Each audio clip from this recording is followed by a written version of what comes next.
Faz parte, sim, dessa. Eu acho o seguinte: quando o Chico Xavier foi entrevistado pela entrevistadora conhecida de todos nós, amada por todos nós, a Hebe Camargo, se não me engano, foi em 1989, a data dessa entrevista televisiva. E a Hebe Camargo perguntou a ele: Chico, paira sobre nós a profecia de uma terceira guerra mundial, que haverá de destruir o mundo. O que Emmanuel e o que o senhor pode nos dizer a esse respeito? E o Chico concorda com ela. Ele afirma, de fato, paira sobre nós esta profecia como uma espada de Damocles na nossa cabeça. Porque se nós formos analisar o curso da história, nós estamos há milênios guerreando em todas as partes do planeta. Aí ele vai citando as guerras, uma por uma. Aí ele cita as cruzadas, por exemplo, a Guerra das Cruzadas, que demorou séculos entre supostos cristãos contra os muçulmanos. Depois ele cita a Guerra dos 100 anos entre a França e a Inglaterra, que ele próprio corrige, que durou mais de 127 anos, né? Ele cita as guerras mundiais. Então ele fala assim: nós temos um débito, um karma coletivo gigantesco.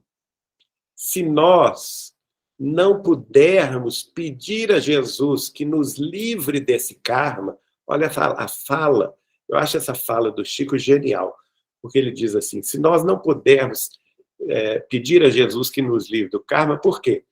Porque se nós fizemos tudo isso nos milênios passados, nos séculos passados, isso está na nossa conta.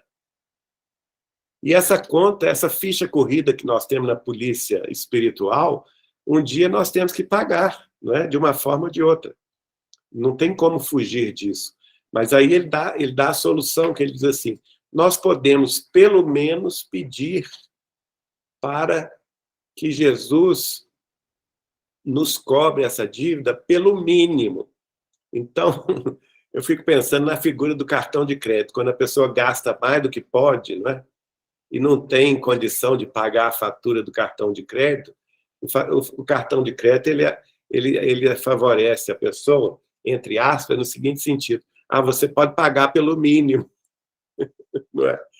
Então, é aquela história. Talvez a Covid, esses 3 anos de Covid, não foi uma terceira guerra mundial, mas foi o mínimo que nós demos conta de pagar.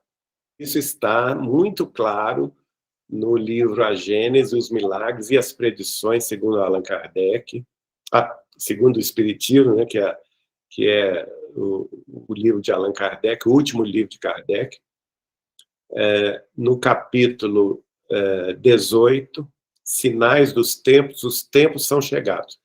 Num subcapítulo chamado Flagelos Diversos, ele vai dizer o seguinte: Kardec vai dizer que quando a humanidade chega no ápice da transição planetária, e essa transição planetária e esse ápice é necessário para acelerar o processo de mudanças, porque, segundo ele, diz assim: se os flagelos diversos não acontecessem, a humanidade levaria milênios, talvez, para evoluir, para sair do lugar. Então, que os flagelos diversos acontecem para provocar a mudança repentina. Então, dentre os flagelos diversos, ele cita os terremotos, como nós tivemos hoje na Turquia, né? Os terremotos, a explosão de vulcões. Ele cita as inundações, então, as chuvas torrenciais, a inundação de rios. Por exemplo, ano passado, o Paquistão ficou debaixo d'água, gente. Ele é mais populoso do que o Brasil hoje. Mais da metade das terras paquistanesas ficaram debaixo d'água. Foi uma calamidade. A questão, por exemplo, dos tsunamis, que são os maremotos provocados pelos terremotos no fundo do mar também, como que ocorrido em 2014, 2004, como ocorrido em 2011 no Japão, 2004 no Sudeste Asiático, não é? E no Oceano Índico também.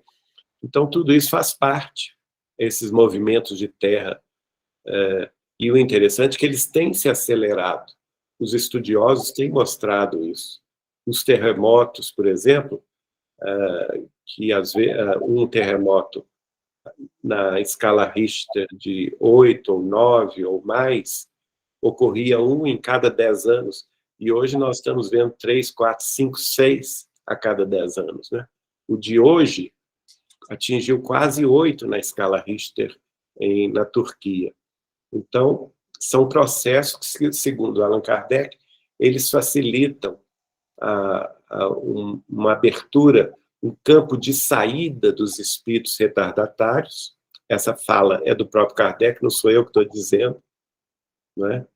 Ela provoca a saída em massa de espíritos retardatários, mas, ao mesmo tempo, ela provoca um campo de entrada, um campo de chegada de espíritos mais avançados que vão substituindo esses espíritos retardatários. Aquela história da maturidade, ela vem com a experiência mesmo, sabe? Eu acho que a mesma coisa do filho que é criado com muita proteção, se ele recebe a superproteção dos pais, ele nunca vai ser apto a nada. Ele vai estar sempre dentro de uma redoma. E, às vezes, você tem que largar o filho no mundo para ele aprender. Não é com quantos paus se faz uma canoa, diz o ditado popular. E, às vezes, essa criança ou esse jovem só vai aprender mesmo no mundo.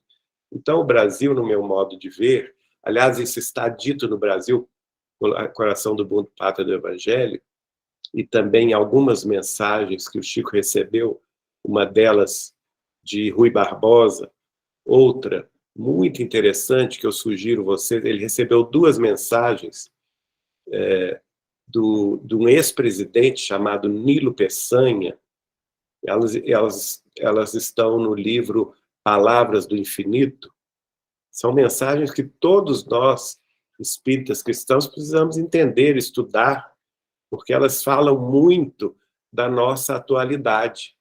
Então, nós temos que lá, eu não me lembro bem em qual delas foi mencionado o fato, se na mensagem de Rui Barbosa, ou se numa mensagem de Humberto de Campos, no Brasil, Coração do Mundo, Pátria do Evangelho, mas segundo a qual o Brasil, até o final da Segunda Guerra Mundial, estava protegido pela espiritualidade maior. Mas que chegaria o momento que a espiritualidade maior ia levantar essa proteção extra para que o Brasil pudesse crescer com os próprios méritos. Né? Infelizmente, nós temos tropeçado muito, mas eu creio firmemente que este cristianismo que já está incrustado no coração da alma brasileira haverá de prevalecer no fim de tudo isso.